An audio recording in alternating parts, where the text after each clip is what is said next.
Welcome to Strip Cover Lit, where we squeeze the bigger picture out of literature. I'm Adrian Ford, and we are here for another poetry discussion. A poetry discussion that will come to us from Sylvia Plath. I almost said Emily Dickinson again. This is the 38th, I believe, in a poem by poem series going through the Big Yellow Book of Sylvia Plath. The poem in question today is known as Maudlin. A word, by the way, in my opinion, which is very underrated, very underused. We could do with a great deal more words, the ilk of maudlin, being thrown around in society. The poem itself reads as such: Mud mattressed under the sign of the hag. In a clinch of blood, the sleep talking virgin gibbets with her curse the moon's man, bearing Jack and his cackless egg. Hatched with a claret hogshead to swig, he kings it, navel knit to no groan, but at the price of a pin-stitched skin, fish-tailed girls purchase each white leg. I apologize for having to edit the poem reading, and the poem on screen, but these are the days that we have to do that. So if you don't know what the word is, it refers to a bundle of sticks. It also refers to something else, but it appears to be the bundle of sticks that we're referencing in this poem. Now, this poem, in my opinion, is a very dense poem, a poem that's kind of hard to sort of crack the surface, and one that once you do, maybe there's not a whole lot of reward in this poem until we consider something else. So, what are we talking about here? Well, it's difficult to really get a reading on the poem. I decided to once again turn to ChatGPT, who gave us a quick breakdown, a translation, if you will, a Billy Wigglestick type translation from ChatGPT of this poem. In a muddy place, under a sign of bad luck, a virgin who talks in her sleep is there. She curses a man who's associated with the moon, and a guy named Jack who carries a bundle of sticks. Maybe there's a little bit of maybe I'm misinterpreting things, but I think that there's more connected between Jack and the man associated with the moon than that. But Jack was born in a weird way, like he hatched from an egg. He acts like a king without any concern for others, but he has to pay a price by having his skin stitched with pins, and girls with fishtails buy his white legs from him. Maybe a little bit off, but I think that it gets us a general sort of understanding of the poem. It gets us to some place that we can talk about things. But so there's the narrative in the poem, sure, and probably there's symbolism with a crackless egg and a virgin. Here's what I want to talk about. We have a whole lot of jumping around between highs and lows in this poem. Mud mattressed under the sign of the hag, in a clinch of blood. Very dirty stuff. The sleep talking virgin. The virgin is the virgin on high, right? We have the utmost in what is pure. Gibbets with her curse, the moon's man. So this this virgin is cursing someone here very low. The stick bearing Jack and his crackless egg. So we have again signs of maybe not purity, but signs of that which is sensitive but still whole. Hatched with a claret hogshead to swig, he kings it. So we have navel knit to no groan. We have sort of ego on display. This is something back on high, but at the price of a pin-stitched skin, fish-tailed girls purchase each white leg back down to something which is disappointing.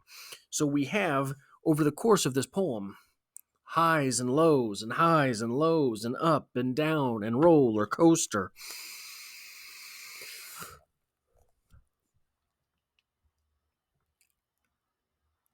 I think it's easy to just sort of take this poem at its face value until you, ironically, look at the title, which I happen to have left off here. Maudlin. Maudlin is a word that means overly emotional.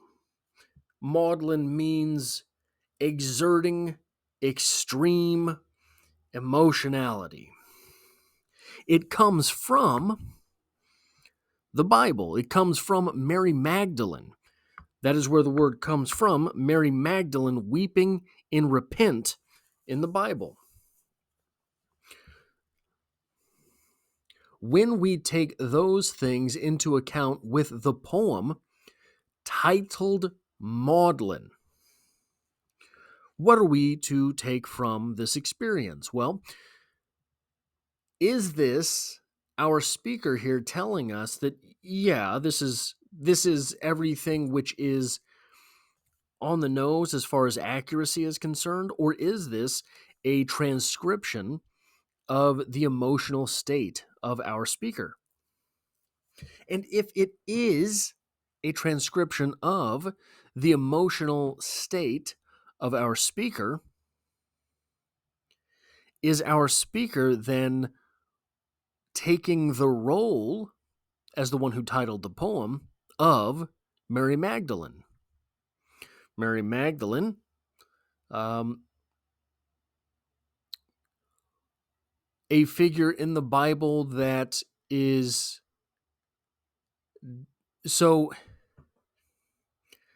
a figure in the Bible that would be easy to read different things into, different things onto.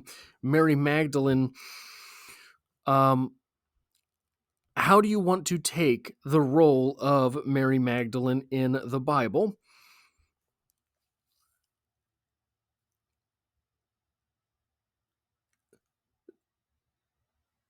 Now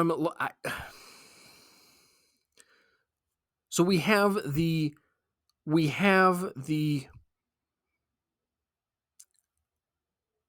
inference to the virgin. Mary Magdalene was not Virgin Mary. Right? Virgin Mary was Jesus' mother. Mary Magdalene was one of the followers. Mary Magdalene is perhaps, through some interpretations, was a sinner. Okay, we can say it that way. The repent of a sinner. I'm tongue-tied with this poem. This is a very difficult one for me. The repent of a sinner is going to be more heartfelt, probably more emotional, than the repent of someone that is not a sinner. What do you have to repent for? Now, if you are of the ilk that you do not have sin, you're going to feel as if you have sinned anyway, right? So I had a boss one time who was extremely religious, and he had grown up religious. He'd been religious his whole life. His parents raised him that way, and he was raised Baptist, I think, and then later in life became some type of more scrutable Christian than Baptist. I don't know exactly the denomination. His wife was not a Christian her whole life. And I'll never forget this conversation he had with me. He said something to the effect of, her prayers means so much more than mine. Because I don't know anything but this. I don't know anything but being a Christian. She, who was not a Christian, does know what that feels like, does know what it's like to live outside of God, as they called it. Does this poem, does the incantation part of this poem, I think all poems have some element of incantation to them. Does the incantation portion of this poem have to it the type of depth, the type of emotionality that would the repent of a sinner? Or is it a poem that is blaming Jack? I don't know. Guys, I can't tell you with this one. This one's a little more out there than I'm used to. I always say Emily Dickinson's shorter poems are maybe her best poems. I think it might be the opposite with Sylvia Plath so far, at least through 38 or so poems. That is all I have for this poetry discussion. If you like or appreciate what it is that I do here, hitting the like button really does help me out, as it tells YouTube to share this video with other literature lovers. And if you find yourself here by chance but not design, consider hitting the subscribe button in order to stick around for more literary goodness. There is poetry on the channel every Monday, and I hope to have you back for the next one.